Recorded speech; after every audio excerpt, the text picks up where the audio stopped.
بسم اللہ الرحمن الرحیم۔ حضرت سیدنا ابو محمد خراسانی رحمۃ اللہ علیہ کا بیان ہے کہ ایک خراسانی تاجر کا غلام بہت نیک و پارسا تھا۔ موسم حج میں جب حاجیوں کے قافلے حرمین جانے لگے تو اس نیک غلام کے دل میں بھی حاضری کی خواہش جوش مارنے لگی۔ اس نے مالک کے پاس جا کر حال دل سنایا اور حاضری کی اجازت طلب کی۔ بدبخت و گستاخ تاجر نے انکار کر دیا۔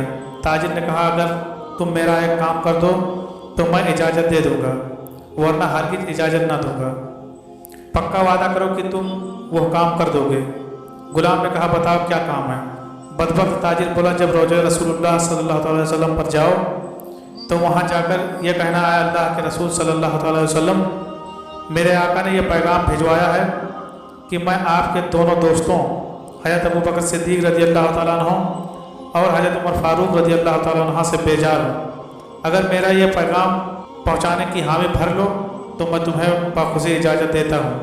غلام کا بیان یہ ہے کہ اپنے بدبخت مالک کی یہ گستاخانہ باتیں سن کر میں بہت غمگین ہو گیا۔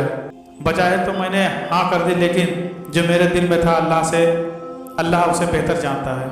بہرحال میں قافلے کے ہمراہ مدینہ منورہ دھڑکتے دل، لرزتے قدم اور پرنم آنکھوں کے ساتھ روضہ رسول اللہ صلی اللہ علیہ وسلم کی جانب بڑھنے لگا۔ قبر انور پر پہنچ کر میں نے سلام عرض کیا، پھر امیر المومنین حضرت سیدنا ابوبکر صدیق رضی اللہ تعالیٰ عنہ اور امیر المومنین حضرت سیدنا عمر فاروق رضی اللہ تعالیٰ عنہ کی بارگاہ میں سلام عرض کیا۔ مجھے اپنے بدبخت و گستاخ مالک کا پیغام حضور صلی اللہ علیہ وسلم کی بارگاہ میں پہنچانے سے بہت شرم آ رہی تھی، لہٰذا میں بارہا اور مسجد نبی میں حضور صلی اللہ علیہ وسلم کے قدمین شریفین میں سو گیا۔ میں نے خواب میں دیکھا کہ قبر انور کی دیوار سک ہوئی اور حضور صلی اللہ علیہ وسلم کا چہرہ چمکتے ہوئے باہر تشریف لے آئے۔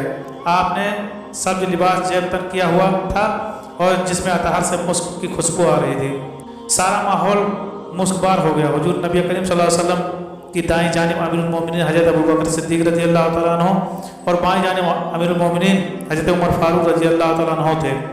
حضور صلی اللہ علیہ وسلم کی ابتدا میں انہوں نے بھی سبز لباس پہنا ہوا تھا۔ آپ نے میری طرف متوجہ ہو کر ارشاد فرمایا، اے عقل مند شخص، تو نے اپنے مالک کا پیغام ہم تک کیوں نہیں پہنچایا؟ حضور صلی اللہ علیہ وسلم کی ہیبت اور رعب و دبدبہ اتنا تھا کہ میں نے سر جھکائے دست بستہ آج کہ میرے آقا مجھے شرم آتی تھی کہ آپ کو آپ کے پہلو میں آرام فرما دوستوں کے متعلق اپنے بدبخت مالک کا گستاخانہ پیغام سناؤں۔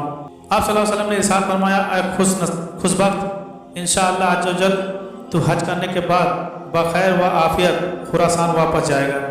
جب تو اپنے مالک کے پاس پہنچے تو کہنا، اللہ عز و جل نے کہ رسول نے فرمایا، بے شک اللہ عز و جل اور اس کا رسول اس سے بیزار ہے، جو صدیق و فاروق رضی اللہ تعالیٰ عنہ سے بیزار ہے۔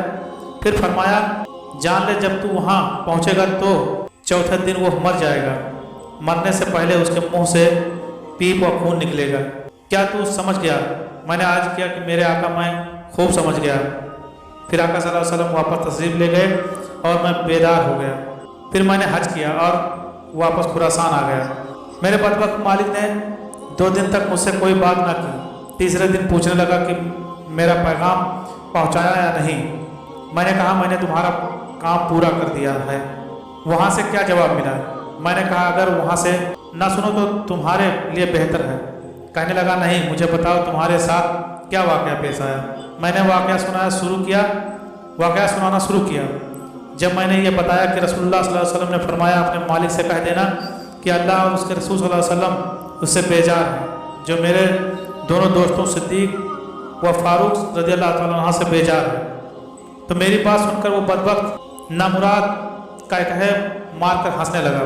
پھر اس طرح بکواس کی، ہم ان سے بیزار ہیں اور ہم سے بیزار ہو گئے، اب ہم سکون سے رہیں گے۔ اس بدبخت کی یہ بات سن کر میں نے دل میں کہا، اے اللہ عز و جل کے دشمن، جلد ہی تو اپنے انجام کو پہنچنے والا ہے۔ حضور صلی اللہ علیہ وسلم کے فرمان کے عین مطابق چوتھے دن اس بدبخت کے چہرے پر گندے پھوڑے نکل آئے اور اس کے منہ سے پیپ اور خون بہنے لگا۔ بالآخر ظہر کی نماز سے قبل وہ گستاخ نامراد بڑی جلت امیج اور عبرتناک موت مر گیا۔ بعض سلف کا بیان ہے کہ میرا ایک ہمسایہ حضرت ابوبکر صدیق رضی اللہ تعالیٰ عنہ و عمر رضی اللہ تعالیٰ عنہ کو گالیاں دیا کرتا تھا۔ ایک دن اس نے بہت کچھ